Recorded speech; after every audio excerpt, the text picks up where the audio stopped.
C5 Insight is a Microsoft partner that plans, builds, and supports solutions in Dynamics 365, Teams, SharePoint, and the Power Platform. Contact us to modernize your business today. Good afternoon to most everyone here, but if it's morning or evening your time, then good that to you as well. Let's dive in. So, quick definition of generative AI. First of all, if you look at the left there, the interest in it has really spiked. I haven't updated the numbers on this for a number of months. I downloaded this from a public source, but you can see how many people were tweeting about the topic generative AI back in April of 2022. By April of 2023, you can see it's just off the charts and continues to grow and grow. So there's a quick definition of what generative AI is on the screen.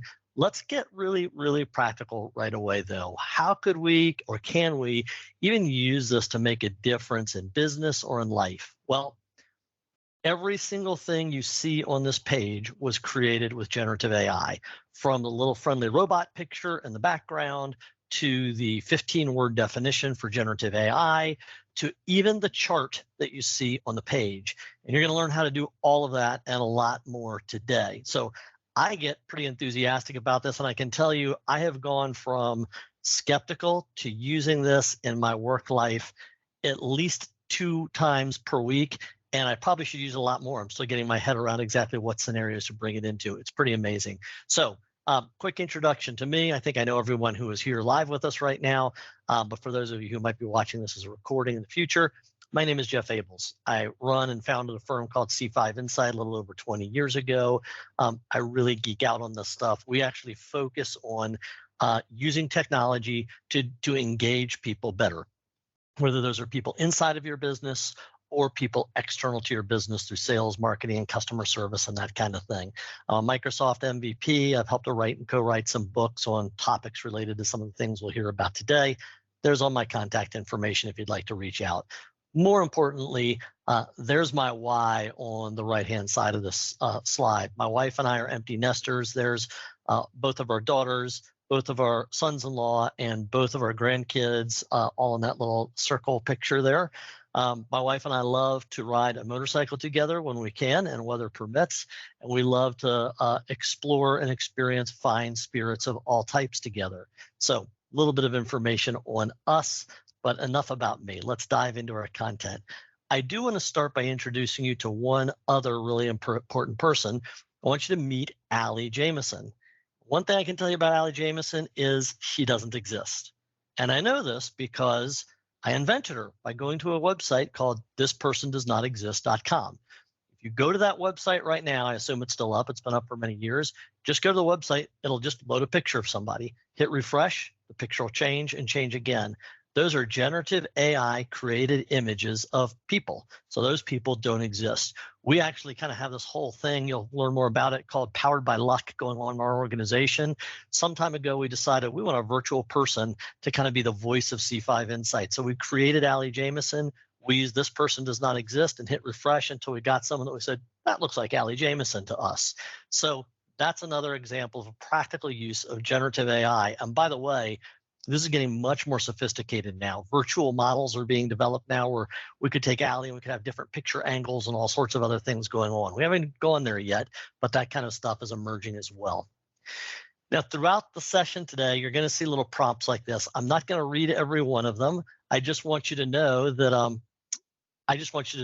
how each thing that you see in today's presentation was generated. So you'll see those prompts. I won't read them though. You'll just kind of be able to consume those on your own.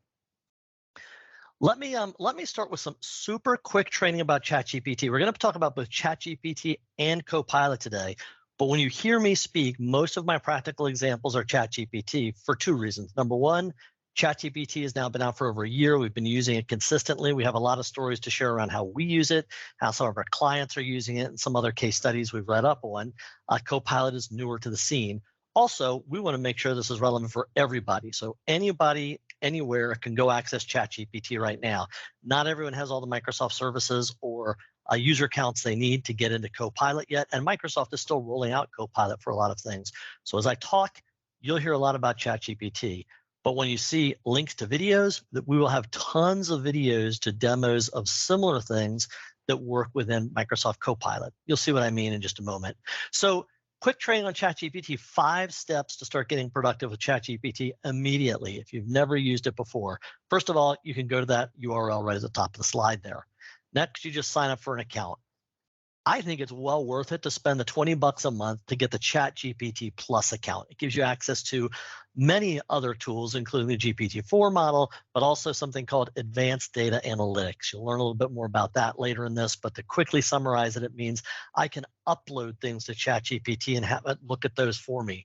The things I upload can be documents, photos, data sets, and I can have it analyze that and give me information back. You'll see some of that. In fact, you'll see some of that in just a moment. Once you're all set up, you enter a prompt. Think of it as a conversation. You just go into the system and you say, I want to know about this. What do you think about that? Help me brainstorm this. I give you many examples of that as well.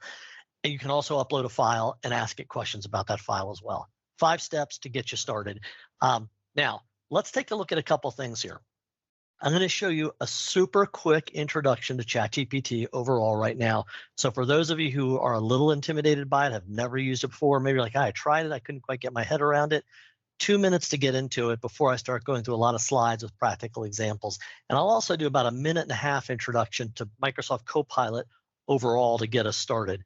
As I said, you're going to see lots of these orange flyouts throughout today's session, but I'm going to play very few of them. If you want to get access to all the videos, that's great. My contact information will be on the last slide of this presentation. Just send me an email. I'll get you the slides in PDF format, and all the links will be hot. You'll be able to play the videos behind them. Let's get some quick crash course training in ChatGPT. Let's start simple by asking ChatGPT to be creative. We're going to ask it to create a funny rhyme about ChatGPT that should be 4 lines long. And there it is. All right, now let's do something a little bit more businessy. We're going to start by creating a new chat. Notice that ChatGPT has created a separate place in the left-hand column for my last chat, so I can come back to it anytime. For this chat, I'm going to switch to GPT-4 and use the code interpreter. These are only available if you're paying to subscribe to ChatGPT. Code Interpreter, by the way, this video is just a little bit old. It was renamed to Advanced Data Analytics right after I created this video. Notice that when I selected Code Interpreter, a plus sign appeared here. Code Interpreter allows me to upload files that I can discuss and analyze with ChatGPT. So let's load a sample data set of company financial reports. Let's ask it a basic question we could ask about any data set. We're going to ask it to describe this data set. Seems like ChatGPT understands this is financial data. So now let's ask it a harder question. We're going to ask it to analyze the data set and show me an actionable visualization of the data. It gives us a bunch of options. Let's just enter a number and see what it does. You can see ChatGPT came up with a chart and described a few interesting and potentially actionable insights. We could do some more analysis, but let's back up a little bit and see how ChatGPT came up with this chart. Notice here it says show work. Wherever it says to show work, we can expand that and you can see ChatGPT wrote and executed code in order to do this. Okay, one last command. I've asked ChatGPT to create a copy of the chart in a format I can download to include in a presentation. Let's click the link and have a look at the file. All right, we're going to have a lot more examples, but I'm not going to go through that level of detail. I'm just going to have slides about them. So you can reference the video to kind of go through what's the process Jeff might have gone through to do this. You have the video for that. Just a little less detail in the following ones. Let's now take this and just give you a vision for Copilot, because Copilot, for those of you who don't know, Microsoft's Copilot is actually using OpenAI. OpenAI is a company that created ChatGPT. So essentially everything you experience in Copilot, it's really just ChatGPT. It's just built directly in to the Microsoft 365, Dynamics 365 product suites. That's important, and I'll talk about that near the end of the session, but let's just get a quick vision for, so what does it mean to bring ChatGPT into my everyday applications?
All right.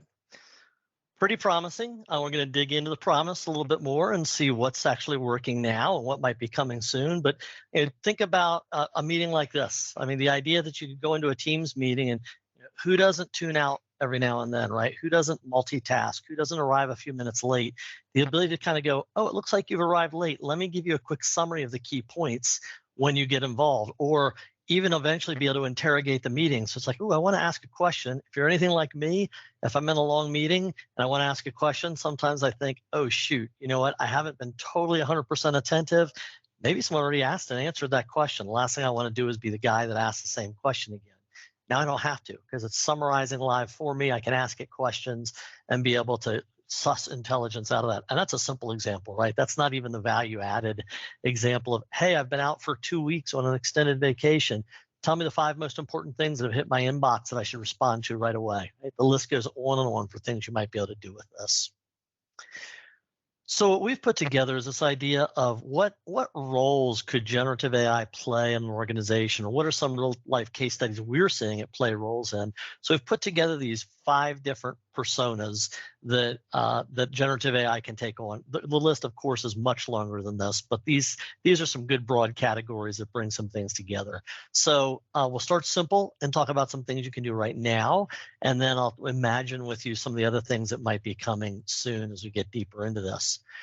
So one thing we've been using this for ourselves for quite a long time is events, blogs, social posts, and SEO. In fact, I first discovered this at C5 Insight a little over a year ago because we were recreating our entire website, and we decided we needed to have a page for every different Microsoft product, just because that helps with SEO and that kind of stuff, search engine optimization. So it was daunting because there are a lot of products, and just coming up with the copy to be on those pages was very time consuming. Well, I stumbled into this because it was just coming out around then, and thought, well, I'll give it a try, and was blown away immediately that I could take the time it took me, maybe an hour to 3 hours per page, down to 15 to 30 minutes per page to come up with something. And I won't defend all the copy as beautiful and done, but it wasn't they just write me a page like this, here's the copy, paste it. It was give me some ideas for this, refine that. Now I'm going to rewrite it a little bit and get it posted. But that's so much better than starting with a blank sheet of paper and having to do all the rewrites myself. So it's been phenomenal for that. Another one, one of our, the one on the right there, the 6 benefits of rebuilding Dynamics instead of migrating. We do work in the Dynamics 365 space a lot, and we do a lot of movements from people who are still on premise into Microsoft's cloud environment. And at some point about mid-year last year, one of the personnel on our team said, you know, I've now engaged in a number of these projects. Sometimes the customer is rethinking everything and rebuilding a whole new user interface and just migrating the data over. And sometimes they just say, just migrate everything over, right? Good, bad, and ugly, just move everything over. We're not going to rethink it, reinvent it. And so he put together an internal document. It's basically just an outline, a bunch of bullet points saying, hey, I wanted to share this because we're all running into this, and I have some pros and cons for the different approaches and when they might work. And it hit my desk, and I thought, man, this would be great for the world to know, for the community to know about. But that's another 2 to 4 hour investment, really trying to put that into nicely worded prose. But I took it and I basically pasted in the ChatGPT and said, can you please rewrite this into a blog? Boom, it did it. I then went back through and was like, I don't like this one point, took that one out, replaced it with another one, a few other little tweaks. I was done. Again, about 15 to 30 minutes of work that would have taken 2 to 4 hours. And it's not that that saved me 2 to 4 hours.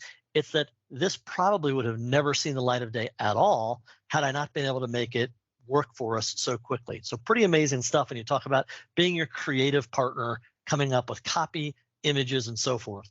Now, every year at C5 Insight, we like to, again, we have this whole kind of Irish thing going on with Powered by Luck. And so over the years, that evolved into when we send a customer appreciation gift each year, we send it out on St. Patrick's Day. So we have a lot of fun with it. We used to all get together, especially when we weren't all virtual, and we'd have a green beer and we'd come up with a limerick to go along with whatever product we were giving away that year. So this year, or last year, 2023, we gave away what you see here, which I have one on my desk right now. It's a coffee warmer. So you can set your cup of coffee on it. You can set the temperature. It warms up your cup of coffee or keeps it warm for you throughout the day. So you can have a hot cup of coffee with you all day long. So we like to come up with the item, but then we always like to have a message, and we like to do something, a limerick or a blessing, or something that feels kind of like an Irish thing to go along with it. We take 2, 3, 4 hours to do this in person with only human thinking. Well, last year we did it in Teams, and we said, hey, let's use ChatGPT. Let's use AI to do it. You can see the 3 prompts we went through there. The very first prompt we did, we thought, wow, this is actually pretty good without us doing anything. And then someone said, hey, wait a minute, we always try to work the thing that we're giving away into what we're saying. We're like, oh, yeah, let's ask it to add that. We did that, still impressive. And then someone said, you know what, we're in the business of kind of helping our clients stay on top of this, like build roadmaps, maintain their systems, implement projects, and stay on top of the latest, greatest breaking technology. So let's just tell them we used AI to write this, but let's build that in the limerick. Great. Now, it may be hard to read this, but here's the limerick it ultimately came up with. And AI wrote this with words so true, may luck be with you, always in sight. Listen, understand, connect, and know what's right. Warm coffee by your side to start your day. With luck as your guide, you'll find your way. Luck means listen, understand, connect, and know. So it kind of worked our whole mission and purpose into there too. Really, really cool. One thing we've never done before is created a custom image to go along with this. We're like, why not? We can create a custom image. So we submitted a prompt for that. Came up with a cool little clover with sunshine in the background and mountains and stuff like that, sort of watercolor thing to put in there as well. So all of that done in like 15 minutes, kind of having fun together, playing around with it, having a conversation with ChatGPT, and helping us to kind of enhance our human skills in terms of being able to do that. There's a couple of links there for Copilot that you can go back and play later, a little bit about how you might use that in PowerPoint, but also Customer Insights Journeys, which is Microsoft's marketing application, has Copilot built into it now too. And you can see based on this, how that could play a role in crafting your emails, setting up your landing pages, putting images out there. All those things are now becoming a part of your everyday experience in Microsoft products. It doesn't stop there because we work both with external collaboration, customers, but internal employees as well. We work with a lot of internal communicators in our line of business. Working with one of our internal communicators, he had actually come from an organization that had about 30,000 employees and an 8-person internal communications team. And he decided to go to a smaller shop and work with a 1,000-person organization. They only had a 3-person internal communications team. But he still had the kind of goals that required an 8-person team to accomplish. But they didn't have the budget for that, right? 1,000 people, they're not going to have more than 3 people in their internal communications team. Once he started adopting ChatGPT and other generative AI tools, what he said was, we get the same quality and the same quantity that we would get out of 8 people with only 3 people using what's available to us in these tools. And you can see some of the internal comms there are things like articles that show up in SharePoint or postings in Viva Engage and stuff like that. So lots of different places to have those communications. And you may not know that ChatGPT was actually originally trained on legal documents. So AI is really good if you can give it a set of rules of staying in the lines, of following those rules. And as complicated and complex as our legal code is, it is still a set of rules. So it shines at looking at things like policies and legal documents. So here's something we actually put together with the help of ChatGPT internally. We're saying, hey, we need to refine our password management policy as a part of what we do. And we're somewhat unique because we don't just have our own passwords we need to manage. We log into client systems all the time too. So we came up with a prompt with ChatGPT and said, help us come up with policies and procedures that help us do a good job of safeguarding passwords, not only for our internal access, but external client system access as well. Did it do everything for us in one prompt? No, that's not how it works, right? You wouldn't go to one person and say, give me a password policy, and they would throw it out to you immediately, right? It would be a dialogue. It would be fine tuning over time, but we did it in a fraction of the time it would have otherwise taken. Okay, so that's Creative Director. There's a lot more we could say there. That's probably what's gotten the most attention with ChatGPT overall. But let's talk about more broadly, what about an admin assistant who can take certain tasks just off your desk for you and kind of expand, be a force multiplier for you, allow you to do more of the things that you do well? So here's one thing we found that works extremely well. This is a personal experience for me, but we're applying this company-wide now. I'm a reasonably good note taker. In fact, most people in C5 Insider are reasonably good note takers because we're consultants, and you kind of have to be. We're hearing a lot of complex, different things going on with clients. We have to capture all of that and then somehow make sense of it. I was in an early engagement with a pretty large prospect. Took a lot of time to take notes in OneNote, and then the next thing I did was, okay, I've got to put this in a document to go back with them with to talk about, what are the next steps, what might be proposed, how can we work together. I began the process, and I knew I was in probably for about 4 hours to do all that. Just digesting all those notes and carefully going through them and remembering them and categorizing them would have taken time. And I thought, well, wait a minute, why don't I just ask ChatGPT for help? So I obfuscated this a little bit, took out client names and stuff like that before I pasted it in. But I basically said, summarize my notes. It spit out something I looked at and I was like, except for one bullet out of about 30, it was probably at least as good as I would have gotten after 2 hours of trying to do that myself. And that one bullet I could fix. And then I started going, okay, now I like to kind of talk about current situation and then talk about their future vision, their goals for whatever the project is. I started doing that. I was like, well, wait a minute, why am I doing this? ChatGPT, do that for me as well. Boom, it did it. Amazing job. Again, 2 hours to 4 hours of work, down to 15 to 30 minutes. Huge time saving. Now, what we're starting to do internally is we're not using ChatGPT for this much because that is an insecure way, right? That data could be open for training the AI. But if you use Copilot or GPT Enterprise, both of which we have access to, you can get access to that. So what we do is we use some of the transcription in Teams. It automatically transcribes it and summarizes it for us. But we also plug our own notes in there and have it summarize those for us as well. I do want to play you this one Copilot for Teams video. This is actually, Sales Copilot for Teams. This is Sales Copilot, but this is very similar to just straight Copilot for Microsoft Teams. So if you're using Dynamics 365 for sales, this is probably already available to you. If you're not, but you're using Microsoft Teams, something like this will soon be available to you. Let's take a look.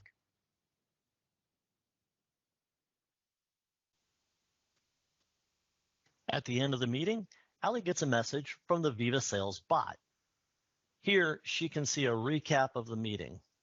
She can copy and paste it to CRM if desired. She can quickly create follow-up tasks based on suggestions made by the AI.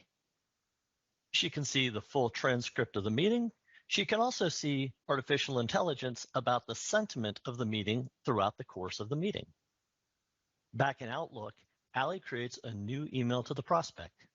She's going to get help from Viva Sales Copilot. Copilot offers to create an email summarizing a meeting, and Allie can pick from recent meetings.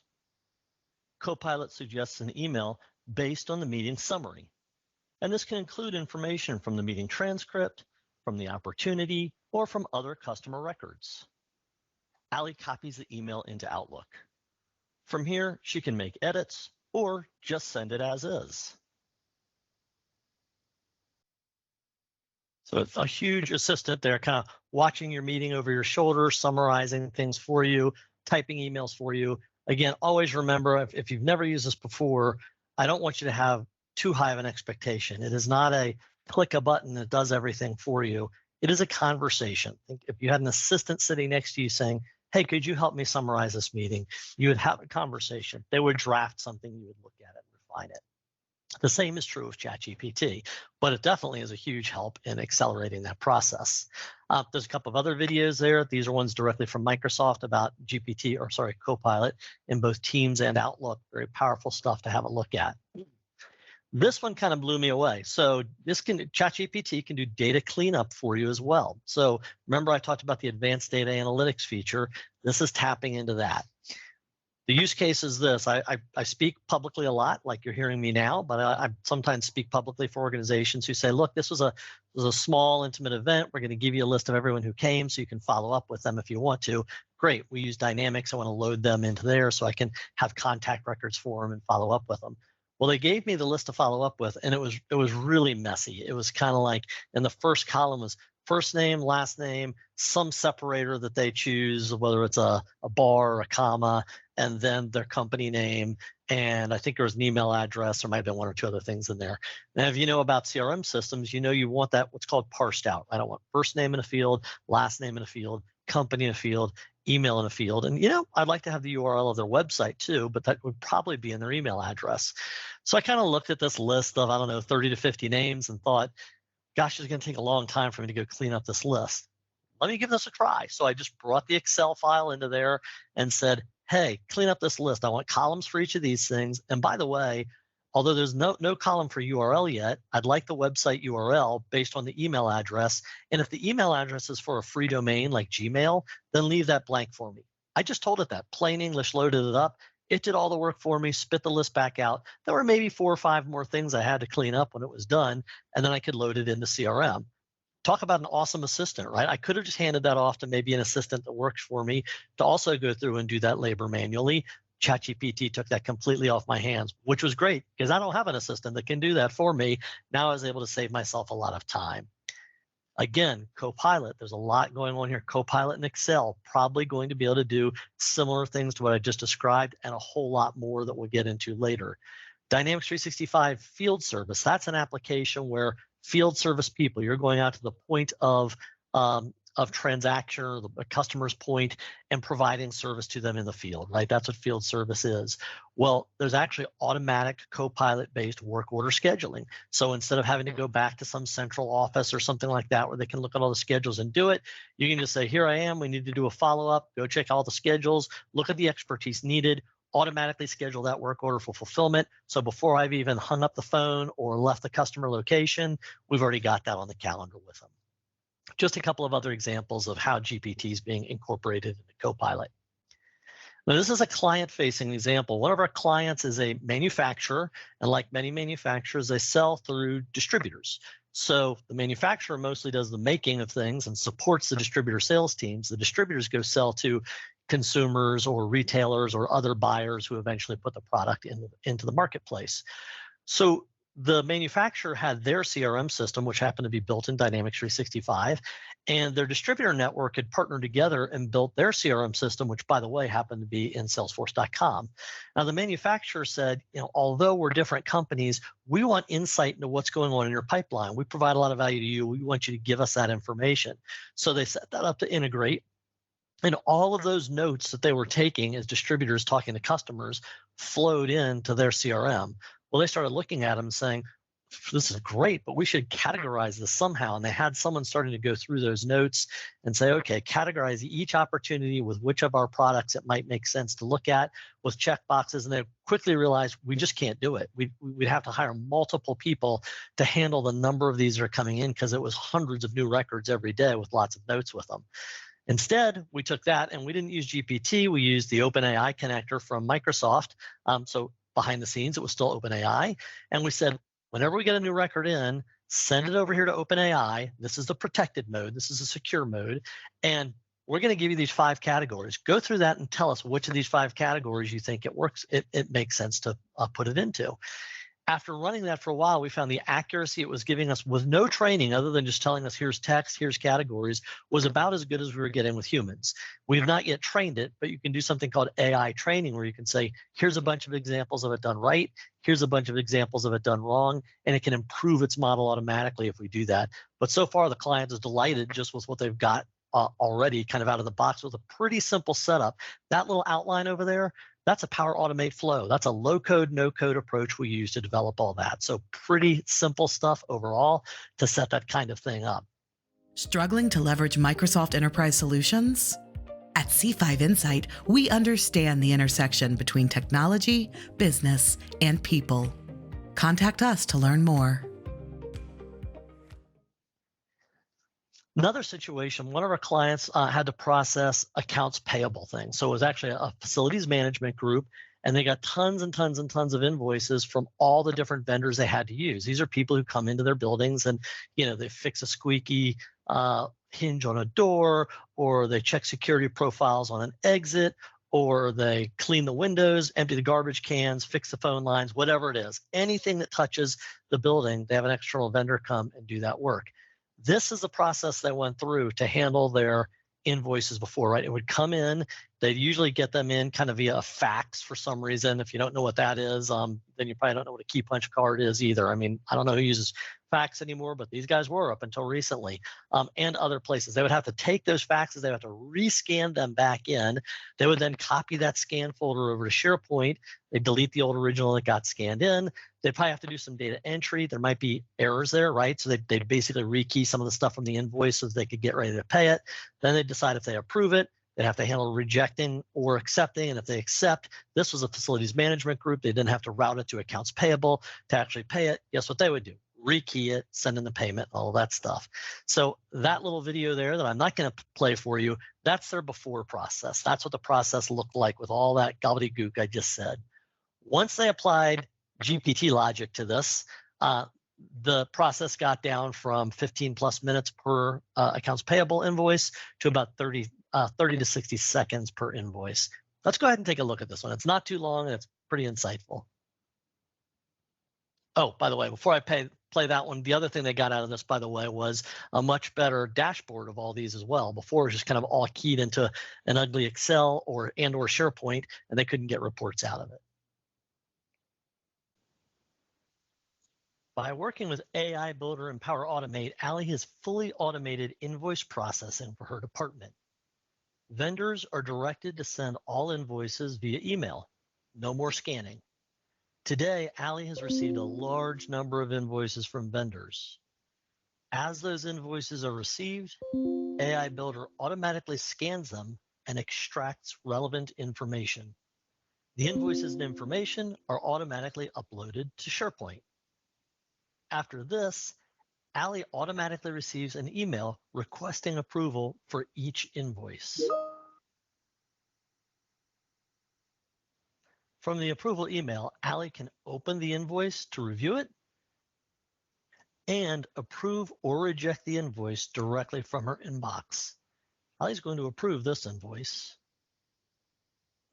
and Allie's going to reject this invoice. Approved invoices are then sent to the accounting department for payment, and declined invoices are returned to the vendor with further instructions. As each invoice is processed, its status is also updated in the SharePoint library, so Allie can always see the status of all invoices and can run reports. Allie can even view SharePoint version history.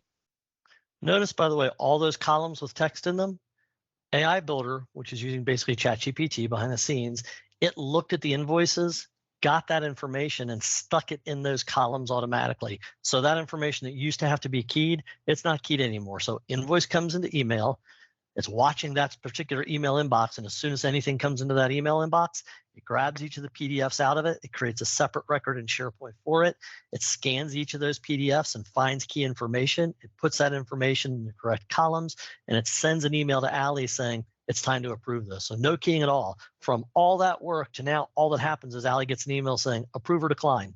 All the other work has been done for you. I'm going to go ahead and skip the rest of this video. So pretty amazing, right? Administrative assistant types of capabilities that you can tap into with this. And again, it's just, I feel like I'm a salesperson for GPT. I promise I don't make any money off of it at all, but it's revolutionizing what we do at our company. And I think a lot of other companies are even more ripe for revolutionizing with some of this stuff. We'll get into some of the how at the end of this. So going one level deeper, what about a research expert, someone who might require a little more knowledge than what you would think an administrative assistant would have? How can you tap into deeper expertise with something like ChatGPT? Well, one thing you can do is something as simple as generating what I call Cliff Notes. So I had read that it will summarize many, many books for you. And I just assumed that was like really old books that were in the public domain, and maybe some bestsellers or something like that. But just for fun, I asked it to summarize my book. And I dare say, if you asked me to type up a summary of my book, it would not be as good as what you see right here. So pretty amazing. So if you want to tap into some kind of topic like a book, or give me Tom Peters' top thoughts from Thriving on Chaos or something like that, you could probably generate some pretty quick notes on something like that. Again, there's some Copilot counterparts to that as well. There's also the ability to ask it to take on a role. So we're actually building our sales team right now. We've hired a sales consultant to help us with that. One of the things the sales consultant is helping us through is recruiting and hiring the right people and that kind of stuff. So as I've been working with the sales consultant, I kind of said, hey, I need to know, I haven't done a lot of sales interviews. I need to kind of have an idea of the best question to ask.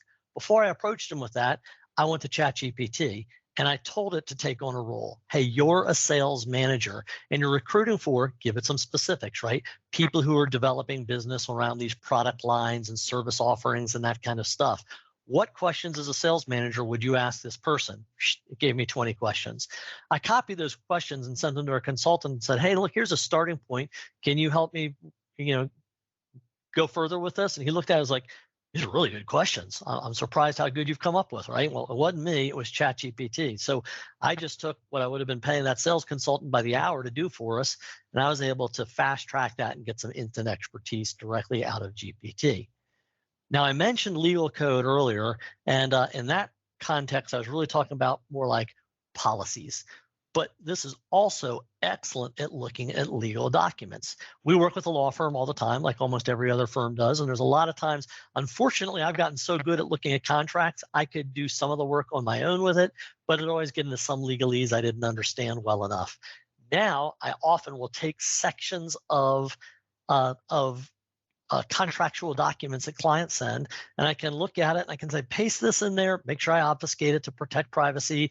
But tell me what this means. Should I be concerned about this? Is this fair? What's the risk? That kind of stuff. I have now cut down the amount of time I need to go to lawyers. Now, I still go to our legal counsel very often, but I understand enough of what's coming out of this that I can handle a little bit more of it on our own, which is great because our law firm, A, charges us a lot of money, but B, they're super backlogged as it is. It usually takes me a week to 2 weeks just to get on their calendar to review something. So we're able to actually do a lot more of this a lot faster, move those through. We're probably giving about the same amount of business to our law firm as we ever were. We're just doing more because we have this. And once it gets beyond what I can do here, I still go back to them and get the support that I need. In fact, I've got a call with them in about an hour. You can also do things like take analysis and turn it into actionable recommendations. So if you've been close to the kinds of projects we do, again, employee and customer engagement projects around technology to help you do those things, those technologies suffer from a common shortcoming that people call adoption. So employees are doing their job one way, you introduce something new to them and you say, we want you to do things new ways, we want you to break old habits, we want you to form new habits, we want you to change your behavior. That is challenging, right? If you've ever tried to change your own behavior to do something like eat better, start a fitness program, get to sleep on time, spend less time on your mobile phone, whatever it is, that's challenging. When you're trying to break habits and create new habits for other people, well, that's that much more challenging, right? We've actually developed a pretty comprehensive survey that we've built into an app actually called a DARE app. You can watch the demo if you want to. It gets a lot of information from employees and it helps predict what are the things we need to do to drive adoption, right? What are the things that drive change for you overall as a culture and an organization and within different departments within your organization? But behind the scenes, we're actually using GPT to take all that data and say, okay, tell us what's unique about this company and what we need to do about it. We used to crunch those numbers ourselves. We used to do all that work on our own and say, here's what this looks like. Here's what we recommend. Now we're able to have that output to us. We refine it a little bit, but we're now able to go in a fraction of the time based on these surveys. This is what's unique about you. Here's your SWOT analysis, right? Your strengths to leverage, your weaknesses and threats to overcome and plan to mitigate. Amazing what it can do for you. Okay, let's dive even deeper now. What about a data scientist? I started with some of this way back in the beginning when I showed you the quick video and that little chart at the very beginning of the session. What else can we do with deep data analysis type of work? Quite a bit, actually. again, focusing on GPT, but this will soon be built into things like Excel. First thing I did was I went and got a publicly available data set. So this is nothing private. There's places you can go to just download sample data sets to play with. I got a publicly available data set. I loaded it to ChatGPT using advanced analytics, clicked a little plus sign, uploaded it as it was a comma separated file. And you can see there were several columns in there. One was just an ID number. The other was what product is this regarding? And the third one was just called narrative, which was narrative feedback, probably from a customer about that particular product. So I asked it a question. Hey, what are the recurring themes and the narratives? Not only did it give me the recurring themes, it gave them to me in a chart format, and it identified those and prioritized or order of frequency so I could look at them closer. So now I said, okay, look, number 3 up there, create a chart drilling further into the customer service and communication topic. That was one of the topics from the first chart, to identify specific issues for resolution. Oh, here's 4 issues that I found. Hey, I want you to analyze the sentiment of calls and communication, one of those 4 things, and provide a donut chart. Okay, Jeff, here's a donut chart. Here is where sentiment was negative, here's where it was positive, and here's where it was neutral. Hey, can you make some comments about those negative sentiment things and give me some specific areas I can go to improve my service? Sure, here's a bunch of things you can do based on this analysis to improve your service. So load one data set, ask about 3 or 4 questions, have an output that might have taken me, if I were to analyze it on my own, hours and hours and hours. And that's just the beginning. I could continue asking more questions and drill deeper if I chose to. Here's another one that I did. Same thing. I got another publicly available data set. This was a set of data around sales. And in sales, there's something called a conversion, right? So a conversion basically means this converted from someone who is a prospect to someone who's a customer. So it had a column in there that indicated, did this convert or did this not convert, or is it still somewhere in between? So I loaded the table and said, analyze its structure. It gave me a little analysis. And I said, build a regression model to predict conversion. Now, a regression model is just a statistical model. It's an early form of AI, if you will. It creates a mathematical formula that says, if I look at any individual record, what are its chances of being a success, a conversion, or a failure, a non-conversion, right? And usually a failure is a 0 and a success is a 1. So it basically says, what are the odds that this record is going to be a 1? So I said, build that regression model for me. Sure thing, I built that for you. Okay, now sort the entire table based on that model so that the ones most likely to convert are at the top of the list. Sure thing, gotcha. And it showed me the first few records there. And I could even then look at that and say, now tell me about the criteria in that model. So when I talk to a prospective customer, I'll know the likely things that predict conversion so I can have a more meaningful conversation with them. Sure, there's some of the things that are more meaningful about that customer. So it built that whole thing for me, right? I could now reuse that model again and again and again to continue to predict conversion. The interesting thing here is my AI just built another AI for me. And by the way, I wouldn't even know how to build a regression model. I used to manage a team that did that, but I was never a statistician. I just kind of knew what those were. Now I can build regression models without having to have a statistician work with me to build them.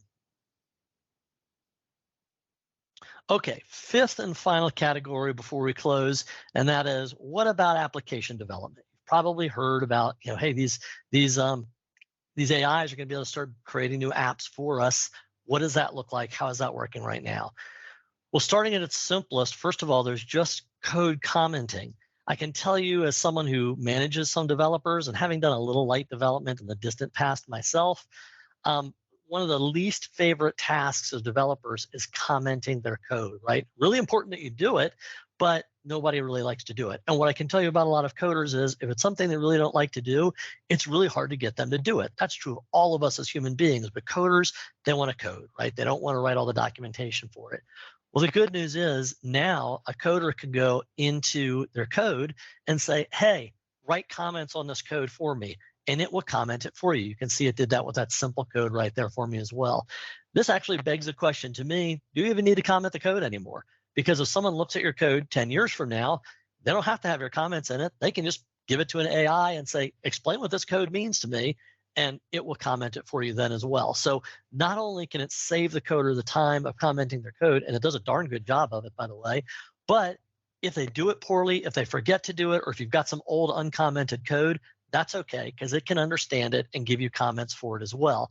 And on the right-hand side of that, you can even go beyond that and say, don't just comment this code. Can you break this down and explain it to me? So for someone like me who doesn't code much anymore, and particularly modern coding languages, I kind of like, wow, that's really over my head. I don't need to know, what all those little statements mean. What I need someone to do is break it down in blocks for me to say, this happens here, this happens here, this happens here in plain English. There it is on the right-hand side of the screen. It can do that for you as well. That's not writing code, but that's understanding code and adding value to the coding process and diminishing the time required to bring good code to market. But you can create new apps with this. I've got a long list of simple things we've done with it, or I've done with it on my own, or others on my team have done. This is one of my most recent favorites. This is something where we do a big dinner and event every year. And this year we said, hey, let's have some fun. Let's create a AI-based thing to give people a nickname. They'll kind of tell it some things about themselves, and it'll put a story together and create a nickname for them. So I was like, okay, let me give this a shot. I'm doing all this AI stuff, and I've heard about this. Let's see if I can do it. So I went to a plain white sheet of paper, and I wrote an interface. It's like, here's some questions I want to ask. Literally hand wrote it, little interface on it. And then I was like, oh, I went to my whiteboard. I see it back there behind me, and I wrote a flow. I was like, this is how I want this application to flow. I loaded both of those images into ChatGPT, and I gave it a prompt saying, hey, create an app using those two pictures. That's the prompt. That's all that I told it. And within a few moments, it gave me an app that ran on my desktop. It was a simple HTML app. For those of you who know about those things, it didn't require compiling and all that stuff, which is good because I wouldn't know where to go to do all that stuff anyway. But I could actually go play around with it, generate results and all that stuff. It was amazing. And then I just took that and gave it to some of our coders who were like, we've got the whole algorithm, right? We can now take this and do the last little bit of this. We need to kind of bring this forward as something people can access. So amazing, right? I write a couple of pictures. I don't know anything about code. It turns that into a construct that I can actually do something with in short order. Did that get rid of the need for coders? No, not at all. But did that significantly short circuit what I had to do to communicate with them to get their job done? Absolutely, which is good news because we can't find enough coders, right? It's not that this is taking work away from them. It's basically saying, let them do the things that they're best at doing while this can help kind of augment what they do. So this was an interesting one I did just in the last few days. I hadn't gotten around to playing around with this since OpenAI announced it. But OpenAI now allows you to create your own personal trained GPTs. So I created a GPT called the Luck Consultant for Customer Service. Now, you might have figured out by now, Luck is kind of our methodology for a lot of things we do. Listen, understand, connect, and know. Won't go into all the details. But one of the many areas we consult around, of course, because we focus on the customer experience and the employee experience, is customer service. So I loaded a bunch of information into it. It asked me a bunch of questions, and I created a consultant that I can go ask questions about regarding customer service and the Luck process and best technology solutions and that kind of stuff. And you can see I just asked it a question here as a hypothetical customer. Hey, we're about to migrate onto a new omni-channel customer service system. What should we incorporate into our thinking and plan about it? And it spit out an answer. Now, I'm not ready to say you can go to that and replace our customer service consulting yet. That doesn't nearly tap into the full breadth and depth of our expertise. But I can say as a consultant, the writing is starting to be on the wall, right? We've got to stay ahead of this to continue to add value because this is going to continue to catch up, and we're going to need to figure out what our role is in adding value on top of this overall. Now, I don't know if any of you are following CES, the Consumer Electronics Show, but it's actually going on this week. I think it's still going on. And this little thing is one of the hottest little items that was announced at the show. It's called the Rabbit R1. And it's a little device that it's not a mobile phone, and they say it's not made to replace a mobile phone, but it's hard not to see it as that.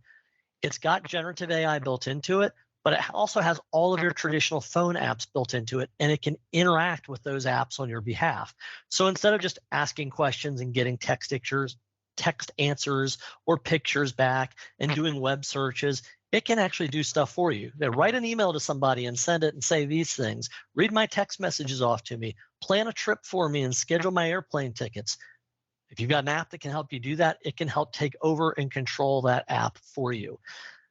The tagline I put here is, hey, this might replace your mobile phone. It might even replace your other apps, your other devices, even your other AI, right? The question I have as I look at something like this is Microsoft is working very hard to bring us Copilot built into everything. But what if I could take ChatGPT and just kind of go, hey, you can have access to my whole desktop too, right? You can go control Excel for me and do whatever else you want to. Do I need Copilot and ChatGPT? I don't know, right? I'm sure other third parties are working on that. So we're all working, trying to stay ahead of where is this going to take us? Nobody has all the answers. We're just trying to do the best we can with it. So I'm going to talk fast here in the last bit because I've got less than 10 minutes. And I think these closing thoughts are some of the most important things I can give you. So I'm going to give you three things here, some quick tips for right now, some strategies for the year ahead, and a little bit of a vision for what to maybe expect in the future, or maybe what to work as a human on helping us all achieve together. So some tips for today. First of all, my first tip is start now. If you have not yet started playing around with this technology and finding a way to use it at least every week in your business life, you need to begin. And if you have, you need to continue to accelerate. Like I said at the beginning of this, I'm using it at least a couple times a week. And I can tell you that's probably only because I'm still stuck in my old ways and don't come back to it when I realize, wait, it could help me here as well. So we can all accelerate our ability to do this. My little quote here or thought here for you is, people and companies using AI will replace those that do not use AI. So you may be worried about, is AI going to replace me? And that may or may not be valid. What I can tell you is, if you do not adopt AI, you're going to really be losing out. The other thing I'd say is this, having studied a lot of transformational times in history, from the introduction of fire to written language to paper to farming, history suggests there's a lot of fear about this change is going to destroy jobs. But history also says on the other end of that, it almost always creates more jobs and prosperity than it ultimately destroys. Maybe I'll be wrong this particular time, but so far history has repeated itself time and time and time again. But those who get ahead of it are the ones who kind of reap the rewards and don't get left behind as the wave washes over us. So you owe it to yourself, but you also owe it to your teams. If you're a leader and a manager, you owe it to your teams to help them prepare, because when I look at my own team, I think, hey, what we're doing today might look really different in 5 years. And if I don't help my team amp up for that future, even if we're not a part of it together, they'll be a part of whatever the future is, wherever they go. And that's part of my moral obligation to my team. Okay, so some longer term strategy for 2024. Here's one thing to keep in mind. The best data out there is your data. What do I mean by that? Almost everything I've talked about so far is public data, right? I'm using ChatGPT, and it's basically trained on all the stuff that's going on the web. Occasionally, I'll give it my own stuff, my own spreadsheet, my own process, whatever, and it will do something with that for me. But your organization has accumulated potentially gigabytes or terabytes or multiple terabytes of data across all of your various different systems. There's incredible value locked up in that data, but you need to get it into a place and a format that AI can consume and help you accelerate. So the best data is your data, and things like Copilot are going to be able to leverage that in ways that ChatGPT, at least so far, can't. So what does that mean? First of all, it means your leadership team and management team needs to become digital leaders and digital managers. That doesn't mean they sign a contract for buying some stuff. That means they actually become users and consumers of these AI tools themselves. They become better managers and better leaders because they're using this and because it's on top of your own data. So how do you get there? Well, according to this study from Harvard Business Review, A, by the way, there's a huge financial return for doing this.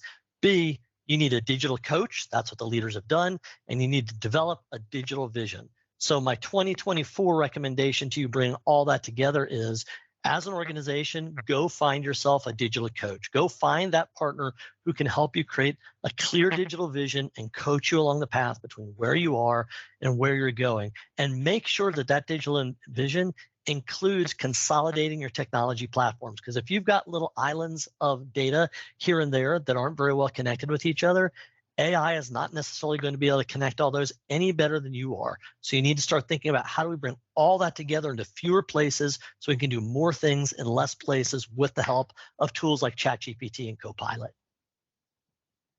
A little bit of a vision for the future.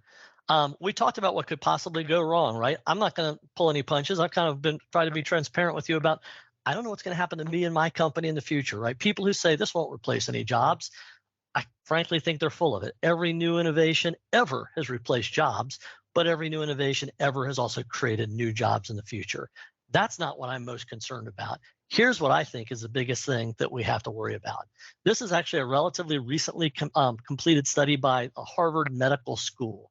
They looked at a group of people over 80 years, so literally going back into like the 30s and 40s. They kind of kept up with these people over an 80-year lifespan from very young adult or teenager all the way up to the very end of their life. And they just wanted to answer one question: what is the most important medicine for a happier and healthier life?